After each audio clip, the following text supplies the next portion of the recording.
Guys, pay attention. Deadly serious topics today. Your life could be at stake. Your financial life, that is.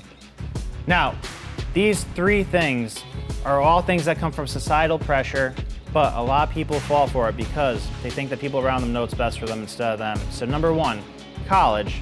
If you're going to college, you better go in with a plan and be intentional about it. If you're going in for STEM, if you're going in for med school to be a doctor or be a lawyer or whatever, that's great.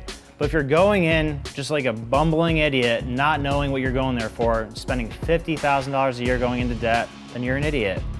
Because at the end of that, how much is $100,000 in debt in student loans? That's really $200,000 over the course of that loan payment. So, and when you take it, you look at it like a $100,000 loan, but you have to generate $300,000 in income to pay that off because you get taxed 30%, and then you have to pay double the face amount of the loan over the course of time because of the interest.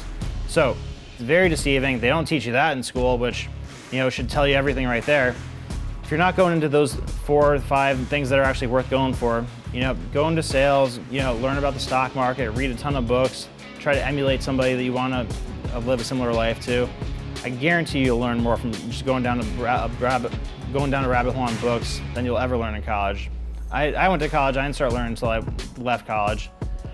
So, right around the time that you're done with college and you're fresh $100,000 or $200,000 in the hole, probably dating somebody, 25, 26, and around this time is right when girls start to say, oh, all my friends got married, my sister got married, I'm not trying to be the girl that's 30 years old and still not married without kids. When are we getting married? Blah, blah, blah, blah, blah, blah, blah.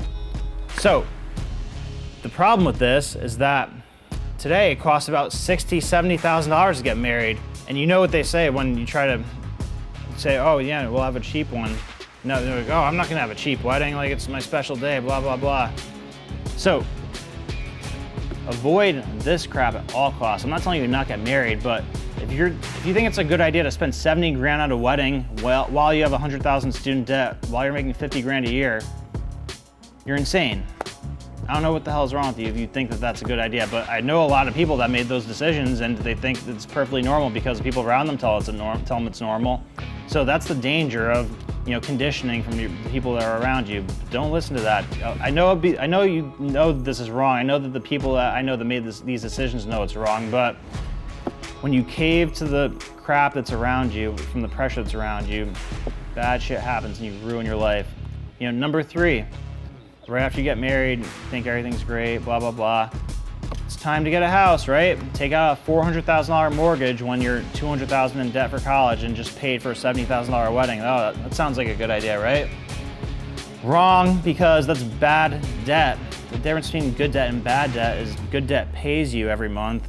Like if you were to take out a mortgage and rent the house to somebody, okay, it's a $1,200 mortgage that you're paying, but you're making $2,000 from the renter. Okay, that's good debt because it's positive cash flow. But if you're holding the mortgage yourself, you're just losing money. You're paying $800,000 over the course of 20 years on a $400,000 house. You have to generate $1 million in income to pay for the thing because of the tax thing we talked about.